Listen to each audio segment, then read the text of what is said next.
me begin with a famous quote by Dorothy Day, an American journalist and Catholic convert. Everything a baptized person does every day should be directly or indirectly related to the corporal and spiritual works of mercy. This being said, let's take a look at the works of mercy. The works of mercy are divided into corporal and spiritual works of mercy. Corporal works of mercy are acts of kindness by which we help others for their physical and material needs, whereas spiritual works of mercy are acts of compassion by which we help others for their emotional and spiritual needs. Today I'll be talking about the spiritual works of mercy a little bit more in depth. There are 7 spiritual works of mercy, and the first spiritual work of mercy is to admonish the sinner. This work of mercy tells us to go correct another's mistake, but we must not do this arrogantly, but by speaking the truth with courage and compassion. We can do this in our everyday life by telling a friend, coworker, or classmate who swears in public to stop, or by setting up a silent protest against abortion.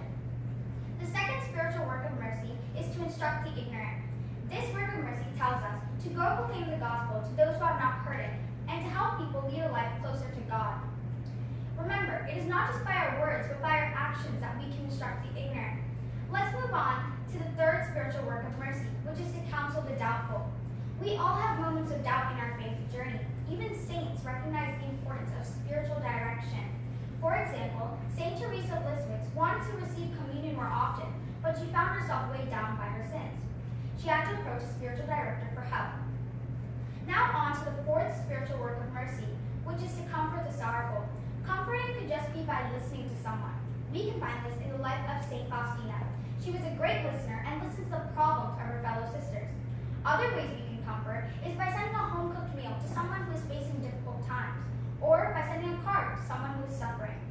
Now on to the fifth and sixth spiritual work of mercy, which is to bear all wrongs patiently and to forgive all injuries. We will always be patient to someone who is pleasant and kind. But our first reaction will not be patience. If someone cuts in line in front of us, or if someone steals something that is precious to us, this is when Jesus' teachings come into play. If anyone hits you on the cheek, let him the other cheek too. And if anyone takes your coat, let him take your shirt as well. In Matthew chapter 18, verses 22, Jesus tells us to forgive 70 times 7. Mother Teresa also said, if we really want to love, we must learn how to forgive. Let's move on to the last spiritual work of mercy, which is praying for the living and the dead. Prayer is one of the most powerful ways that we can support one another. We can do this by offering a mass intention for a friend or family member that has passed away. Now that we have a better understanding of the spiritual works of mercy, let's put them into practice in our everyday lives, especially in the Holy Year of Mercy. Let me conclude with a quote by Pope Francis. A little bit